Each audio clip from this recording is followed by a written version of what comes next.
साथियों नमस्कार, मैं हूं सौरभ सरोज और आप देख रहे हैं अपना यूपी न्यूज़। कैसे हैं आप सब? लगातार आप लोग मुझे प्यार दुलार दे रहे हैं और ऐसे ही सपोर्ट करते रहिए। आपको बता दें साथियों कि जिस तरह से पहलगाम में हुआ, कहीं ना कहीं मानवता को शर्मसार करने वाला और हृदय विदारक घटना है। आपको बता दें साथियों, स्टोरी तो आपको पता ही होगी। जगह जगह विरोध प्रदर्शन लोग कर रहे हैं। कोई उनको कह रहा है कि उन्होंने करवाया है, कोई कह रहा है कि उन्होंने करवाया है। तमाम सारी पार्टियाँ, तमाम सारे लोग, सबके अलग अलग जो है विचार हैं। तो ऐसे में इस वक्त हमारे साथ प्रतापगढ़ से ही प्राची सिंह जी मौजूद हैं। मैम बहुत बहुत स्वागत है आपका, कैसी हैं आप? नमस्कार, प्रणाम। मैं प्राची सिंह और बहुत अच्छे हैं। धन्यवाद कि आपने मुझे उस काबिल समझा और हमारी बातें आप जानना चाहते हैं। तो क्या सवाल है आपके? मैम पहलगाम में जो हुआ, क्या कहिएगा इस पर? क्या कुछ आप? पहलगाम में जो घटना हुई है वो बहुत दुखदाई घटना है और उस घटना के होने से हम सभी को बहुत ठेस पहुंची है। एक बात कही गई है कि यहाँ हम लोग जाति जाति में रह जा रहे हैं, ठाकुर पंडित ब्राह्मण में रह जा रहे हैं और वहाँ धर्म पूछ के हमें गोली मार दी जा रही है। हिंदू है या मुस्लिम है, यही पूछ के हमें गोली मार दी जा रही है। ये नहीं पूछ रहे कि हम ब्राह्मण हैं, क्षत्रिय हैं कि यादव हैं कि हम क्या हैं। तो हमें भी उसी हिसाब से यहाँ पे एकता बना के रखनी चाहिए। हम हिंदू हैं और हिंदुत्व हम लोग को जागना चाहिए। अब पहलगाम में जो अटैक हुआ है उसको मुंह तोड़ जवाब देना चाहिए। बाकी मैम लेकिन एक तरह से देखा जाए, इसमें किसका दोष आप मानती हैं? पहले मोदी जी का एक बयान बड़ी तेज़ी से वायरल हो रहा है। पहले वो कहते थे कि सीमा सुरक्षा किसके हाथ में है, कौन जिम्मेदार है, तमाम प्रकार की बातें। तो अब तो फिलहाल बीजेपी की सरकार है, तो ये भी सवाल उनके ऊपर भी उठने चाहिए। जी बिल्कुल, मोदी जी के ऊपर सवाल उठ रहे हैं या सरकार पे सवाल उठ रही है, ये भी सही है। लेकिन घटना जो हुई है, न वो मोदी जी उन परिवारों को वापस कर देंगे, न वो जो आतंकवादी है, न पाकिस्तानी वापस कर देंगे। ठीक है, तो हमारा बस इतना है, वो जो आतंकवादी हैं उनको मुंह तोड़ जवाब दिया जाए। अब जो गलतियां हुई हैं वो सरकार सुधारे और उनके परिवार वालों को सहानुभूति जताए और बदला ले, ताकि उनके परिवार वालों को संतुष्टि मिले, उनकी आत्माओं को शांति मिले जो शहीद हुए हैं। मैम लेकिन कहाँ चूक रह गई जो है, क्योंकि इस तरह से होना बहुत ही शर्मसार है। क्योंकि आपके हाथों में ही सुरक्षा है, तमाम सारी चीज़ें हैं। जब आप कह रहे थे धारा 370 हट गई, वहाँ पे कोई दिक्कत नहीं है, किसी की जान का कोई भी खतरा नहीं है। पहले जैसा जो माहौल था वो बदल गया है अब, क्योंकि मोदी है तो मुमकिन है सारा चीज़ बदल गया। तो कहाँ कमी रह गई? बार बार एक सवाल उठता है मन में कि जी बिल्कुल सवाल उठेगा ही। देखिए, सरकार की कहीं ना कहीं चूक हुई है, लेकिन हम पूरा दोष भी सरकार को नहीं दे सकते हैं, क्योंकि हर परिवार में गलतियां होती हैं। हमने ये समझ लिया हमारा जो लीडर है हम उसके भरोसे ये समझ लिए कि हम यहाँ सुरक्षित हैं। ठीक है, वहाँ पे लीडर की कहीं ना कहीं गलती है कि उन्होंने सुरक्षा नहीं रखा।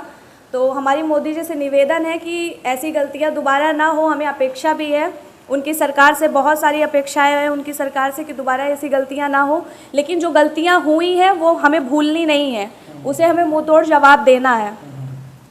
तो यही बातें हैं। बिहार का चुनाव और उसके बाद पहलगाम में ये सारा अटैक और उसके बाद मोदी जी बिहार चले जाते हैं, ये भी सवाल बड़ा है कि अब बताइए, यहाँ हमारे देश के ऊपर जो है विपत्ति आ रही है और उसके बाद जो है मोदी जी बिहार की रह गई। नहीं, आप लगातार मोदी जी का ही सवाल कर रहे हैं, तो उस पर हम ये कहना चाहेंगे कि ये सरकार का मामला नहीं है कि मोदी की सरकार है कि किसकी सरकार है। ठीक है, ये मामला है एक परिवार का। जैसे हमारे परिवार के ही भाई शहीद हुए हैं, तो हमें उस बात से दुख है और हमें उस बात से बदला चाहिए। सरकार किसकी है किसकी नहीं, हमें उससे कोई मतलब नहीं है। सरकार चाहे कांग्रेस की रहे, चाहे भाजपा की रहे, चाहे समाजवादी की रहे, हमें इंसाफ चाहिए।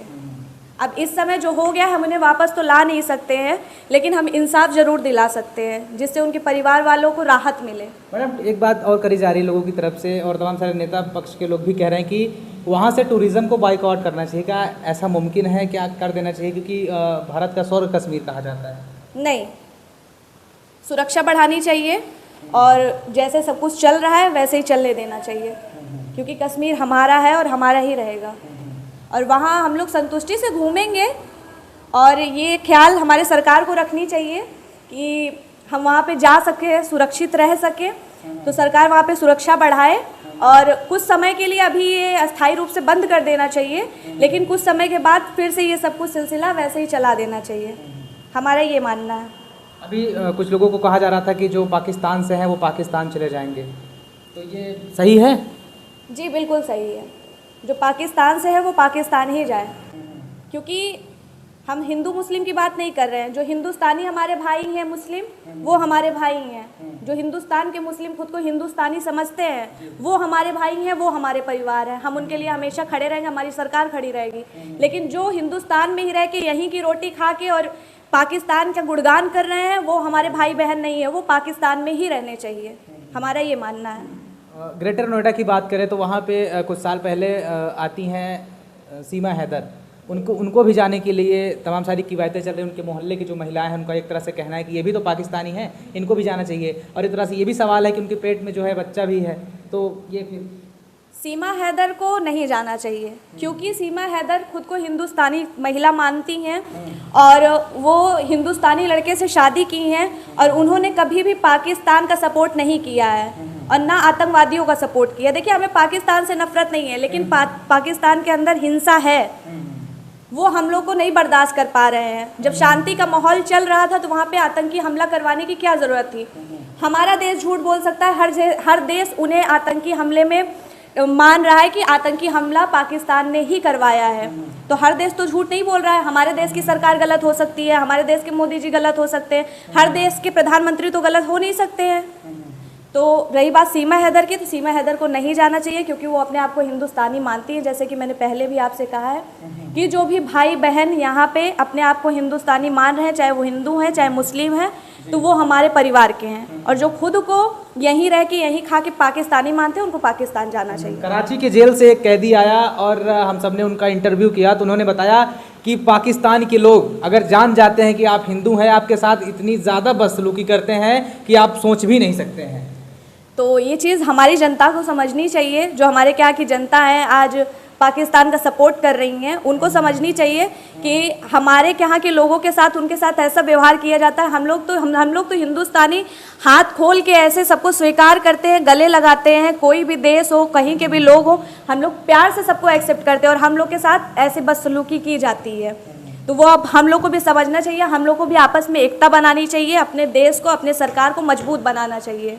ये नहीं कि अपने ही देश में रह के अपने सरकार को विरोधी बता के और फिर से हम अकेले पड़ जाएं। हम सबको एकता बना के चलनी चाहिए। हम सब हिंदू हैं, जैसे कि मैंने पहले भी आपसे कहा था, हमें धर्म पूछ के मारा गया है, जाति पूछ के नहीं मारा गया है, भाषा पूछ के नहीं मारा गया है, हमें धर्म पूछ के मारा गया है। तो हम धर्म की राह पे चलेंगे, हम सब एक धर्म के होंगे, हम सब हिंदू हैं और हिंदू ही रहेंगे। मैडम, जब मारा जा रहा था लोगों को वहाँ पे, तो जो जेंट्स हैं, पुरुष को मार दिया गया, महिलाओं को छोड़ दिया गया। उनको कहा गया कि आप जाइएगा और अपने सरकार से कहिएगा कि हमारे साथ इस तरह की बदसलूकी हुई, ऐसा किया गया। तो महिलाओं का ये कहना था कि जैसे आपने हमारे पति को मारा, हमें भी मार दीजिए। छोड़ने का क्या कारण है? क्या यही कि सरकार को दिखाना चाहते हैं? बिल्कुल दिखाने का ही कारण है, क्योंकि ये उनका हमेशा से रोल रहा है कि पीठ पीछे उन्होंने वार किया है, कभी सामने से बोल के वार नहीं किया है, क्योंकि उन्हें भी पता है कि भारत इस टाइम बहुत मजबूत है, ठीक है। और उन्होंने महिलाओं को इसलिए छोड़ दिया कि सरकार को बताया, तो सरकार को बताया गया और सरकार उन्हें मुंह तोड़ जवाब दे रही है। अब उन्हें दिक्कत नहीं होनी चाहिए, चाहे पानी बंद हुआ, चाहे वीज़ा रद्द हुआ, चाहे बाघा बॉर्डर का चेकिंग बंद हुआ, सब कुछ उन्हें एक्सेप्ट करना चाहिए। अब जब महिलाओं को छोड़े हैं बताने के लिए, तो महिलाएं सरकार को बता रही हैं और सरकार उन्हें जवाब दे रही है। मैम, जो पहलगाम की घाटी में हुआ, एक तरह से ये भी कहा जा रहा है कि पहले सुरक्षा जो है वो बहुत ही कम थी, लेकिन ये घटना होने के बाद कहीं ना कहीं सुरक्षा जो है चौबंद हो गई। क्या मैम इसके पहले सुरक्षा वहाँ पे नहीं बढ़ाई जा सकती थी? क्या वहाँ पे लोगों को चेकिंग और चेक इन का तमाम सारे जो पास हैं वो चीज़ें नहीं देनी थी? तमाम सारी तैयारियाँ सिक्योरिटी की तरफ से नहीं करनी थी? वो सारी चीज़ें घटना होने के बाद ही क्यों हुई? पहले भी तो हो सकती थी। जी बिल्कुल, ये आपका सवाल, इस पर हम ये कहना चाहेंगे कि कहीं ना कहीं चूक हुआ है हमसे, ये गलतियां हमसे हुई हैं, कहीं ना कहीं हम उसके जिम्मेदार हैं, लेकिन गए हुए लोगों को हम वापस नहीं ला सकते हैं। अपनी गलतियां हम स्वीकार करके उनसे बदला ले सकते हैं। जी, जो वहाँ पे गए थे एक तरह से शहीद ही हुए, जो मारे गए शहीद हुए, तो उनके लिए क्या कुछ कहिएगा आप? उनके परिवार वालों से हाथ जोड़ के माफ़ी है और ये सहानुभूति है कि हमारी सरकार उनसे बहुत अच्छे से बदला लेगी, लेकिन आपके गए हुए लोगों को हम वापस नहीं ला सकते हैं। उसके लिए सिर्फ दुख जता सकते हैं। हम लोगों को बहुत तकलीफ हो, कहीं के हमारे भाई थे, हमारे पिता थे, जो भी थे वो हमारे परिवार के लोग थे। ये घटना अच्छा नहीं हुआ, हम सिर्फ आपको सहानुभूति ही दे सकते हैं इस समय, लेकिन हमारी सरकार उनसे बदला लेगी। जी मैम, बहुत बहुत धन्यवाद बातचीत करने के लिए। धन्यवाद।